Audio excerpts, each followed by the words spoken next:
Thank you very much, Claire. I'm delighted to be joining Cambridge Network today and to be talking about something that I am totally and completely passionate about. Finding a job that motivates you is so crucial. I'm sure you have all been in jobs that you've really enjoyed and been jobs that you maybe didn't enjoy so much. And it's about really harnessing the insight from today to find a job that you can really enjoy. So I just want to, when my slides are working, that's it. And you can all see those, okay, I assume, Claire? Yeah, all looking great there. Great. So I am really passionate about motivation and also about happiness and positive psychology. And there's so much about mental health. And I know we've all really struggled over the last 18 months, 2 years. But we know what a huge impact it has on everything that we do when we're not motivated. I spotted this on social media and it really made me smile.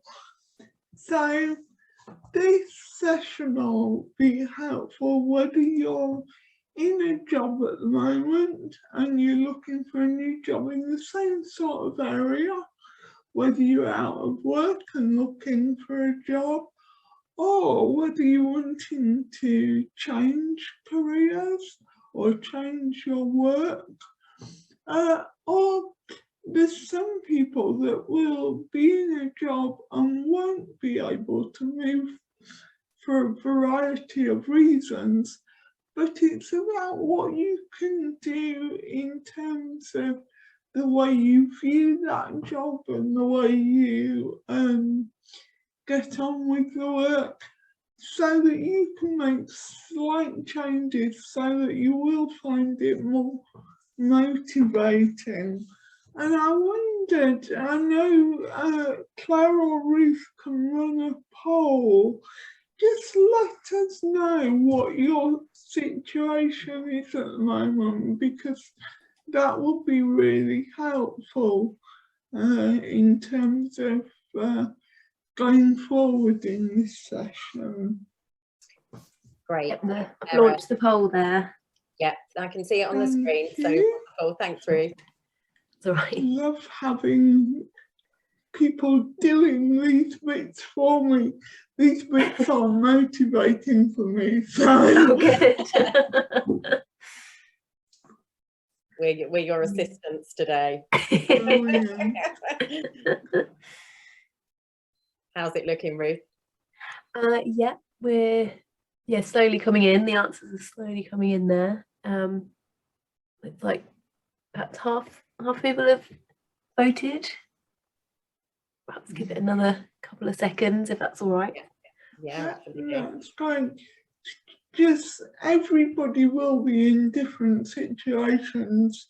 I should think most people that are on here today will be job hunting, see if it's a careers fair. But some people may have just joined because of the title of this session. So absolutely, I think so. And I think it's curiosity sometimes, isn't it? I mean, sometimes even if we're happy in our current role, it's just kind of just understanding what our motivators are, you know, even, and it could help kickstart you back into your role that you've been in for a long time. That's it. And I know certainly before I got interested in this, and it really took over my life, I hadn't really spent a lot of time thinking about what it actually was that motivated me. Yeah, I suppose you're just in autopilot sometimes, aren't you? Just going Yeah. week and just forgetting to actually look after, how you're feeling, really, doing your role. So, and it's that real distinction between what do we want and what do we actually need, because they are very different. yeah, totally. Lovely. Are So we what there? Right, I'll share the results there. Right, that's really helpful. Thank you everybody for sharing that. Okay, so if we close that room, There we go. and just my slides, and that's it.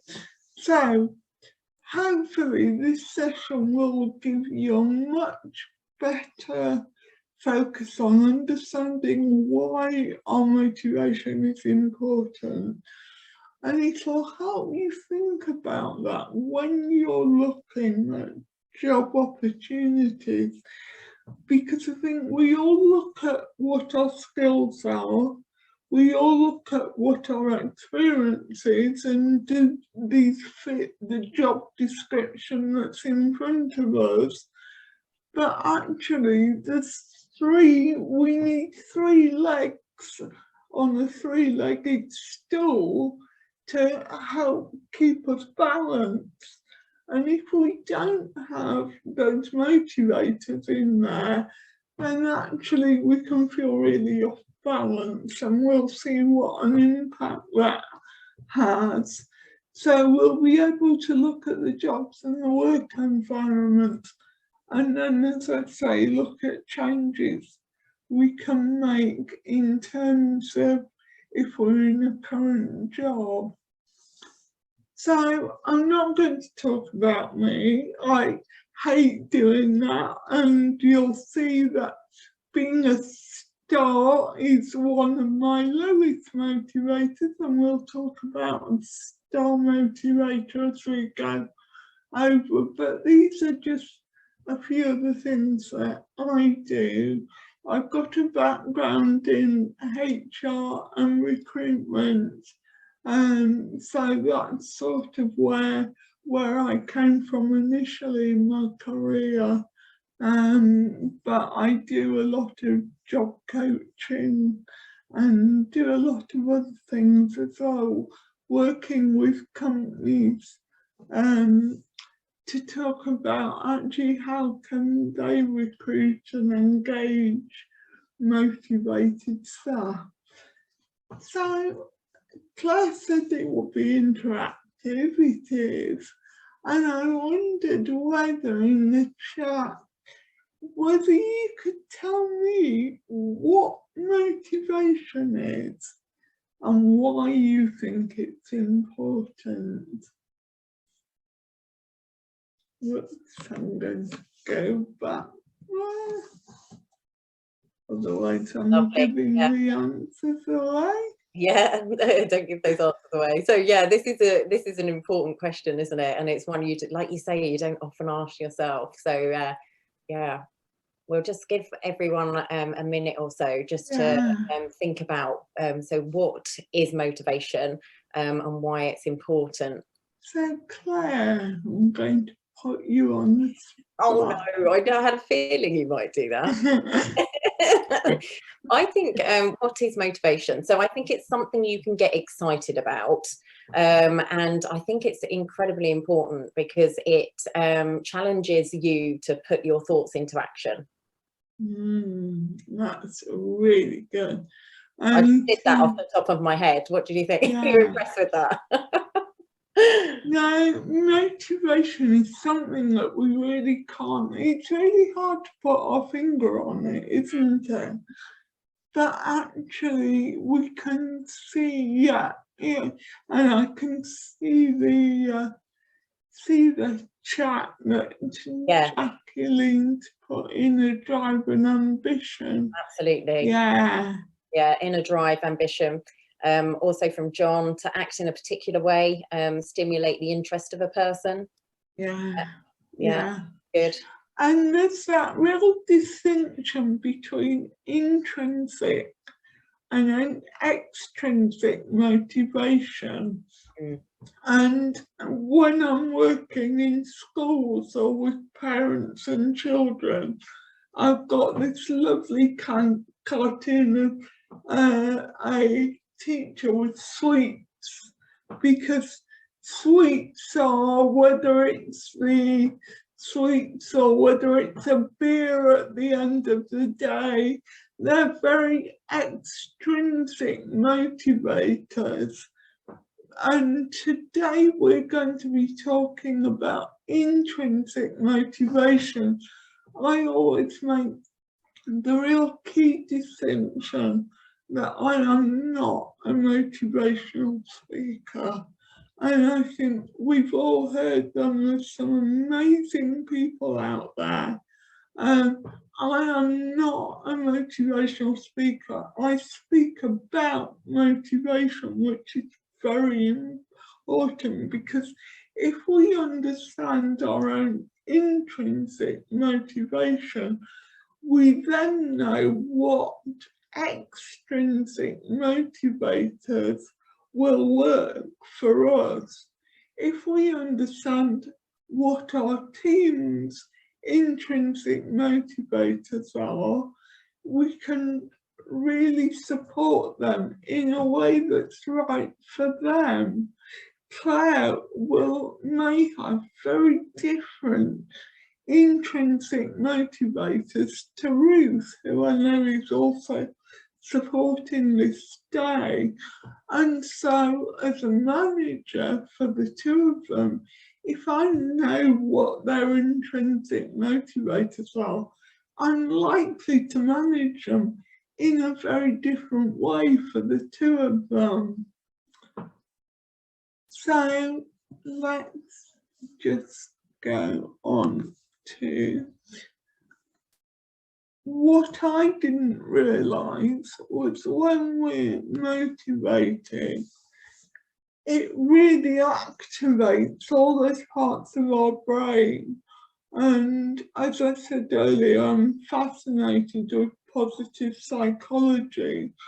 And we know that when those parts of the brain are engaged and we're motivated, we learn better, we think faster, we're more creative, we actually achieve far more.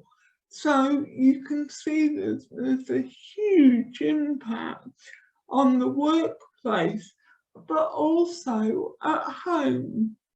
So we are focusing on what motivates us at work today, but we don't turn our motivators off the minute we leave the office or shut the bedroom door that we happen to be working in at the moment. So think about, actually, when we're thinking about your motivators that we're going to come on to, think about what you can do in the home as well as at work. Because motivation it's that energy, it's that input, it's that drive, it's that feeling of jumping out of bed in the morning. I know that if I'm not looking forward to something, it's a real drag to get out of bed in the morning. But if you're looking forward to it, then actually it's not a problem at all. And as I said before, the link between motivation and mental health and well-being is one that's really not been recognised as strongly so far as it needs to be. I've not met a really motivated person that's not in a really positive place with their mental health. So if we can look after our motivation, actually we're looking after our health and well-being as well. That's really interesting. It sparked a couple of questions actually, Okay. Sarah. So I don't know whether you are going to go on to this, so stop me if you are. Yeah. But what happens when you still have the internal motivation, so passion for research, learning, discovering, but you don't have the external one? That's the first part. Yeah. So it's looking for what is it that's missing for that external. So is it your environment? Is it the way that your job role is structured? Is it particular people that are not enabling you to get on and use that passion? And if it is those, is there any way we can work around that and craft the job in a slightly different way? Yeah. I think this particular situation may be specifically directed towards adequate salary or funding.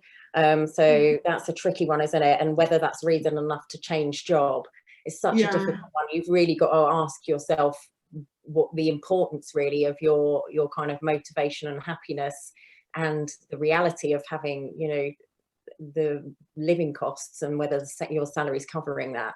Yeah, and actually we know that less than 1% of people, and I think this is worldwide, it was from Richard Layard, who's studied happiness and the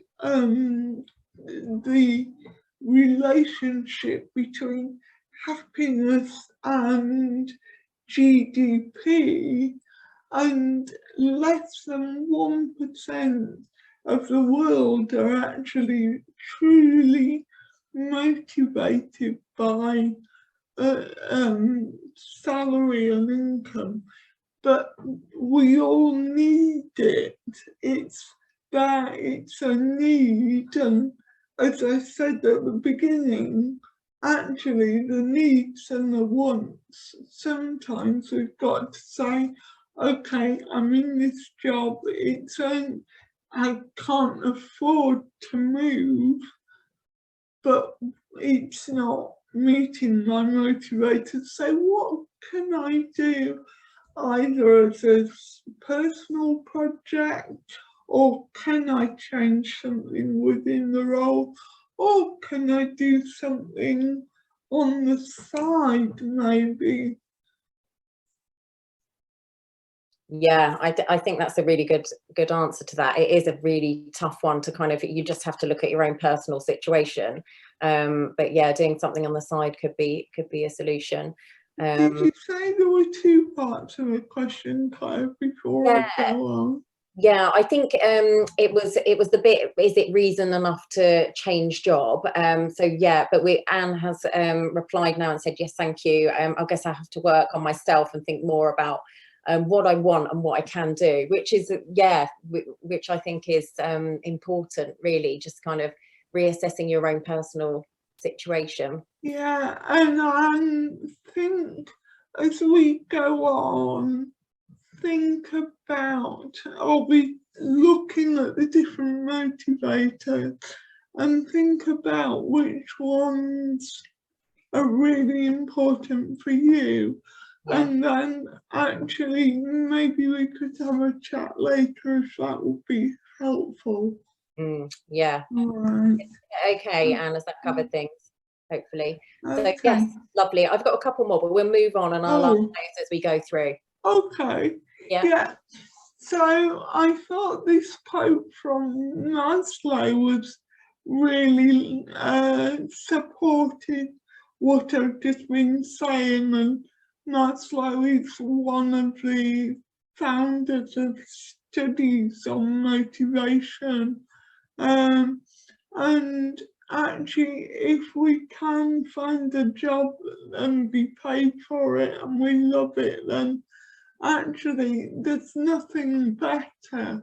I've been in a job where actually I wasn't enjoying it, and I'll maybe say a bit more about that later. But actually I love what I do now, and I'm so passionate about it, and it makes such a difference. And again, this quote from Richard Layard, and so there's something going on with my mouse. I'm so sorry, because it won't let me move on. Just bear with me. That's it. You got it. This is such a simple graphic, but it just shows the impact of low motivation on our performance and our achievement. I'm not even going to talk around that, but I think just bear that in mind if you're in a job that's not supporting and not motivating you. So if you have done any research on motivation, Daniel Pink's book Drive is a big one, and there's lots of people talking about motivation, and these are 4 recognised sources of motivation. It's actually the doing what we love. Lots of people talk about artists getting lost in the flow of, and the focus of what you're doing and not realising the time.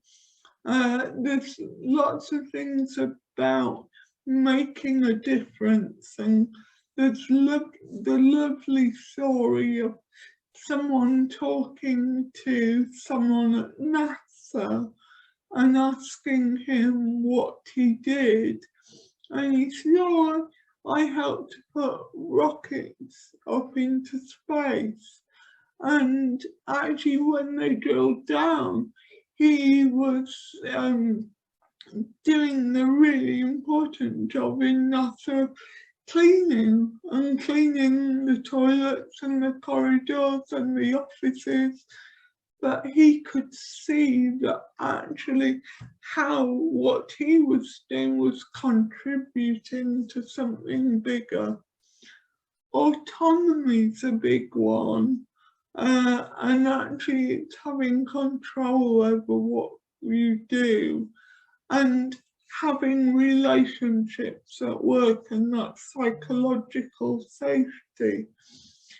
However, I would say from my studies that actually there's more than these 4 sources, and these are what we're going to look at now. Now, I would say that there are 9 different motivators, and we're going to look at those in groups of 3. And what I would like you to do, and actually what you might find helpful, because it's not about what I would like you to do, it's about you taking away some real value from this session, is when I'm talking about each of these motivators, remember we all have 9. And there's no right or wrong motivators. But just think about the ones that really you go, yeah, that's me. And the ones that you think, yeah, actually, but that's not as important. So the first one is all about security and stability. And if you've got this defender motivator, you probably really enjoy planning. You'll be really good at organising, thinking ahead. You'll be one of those people that other people rely on to make sure that things get done.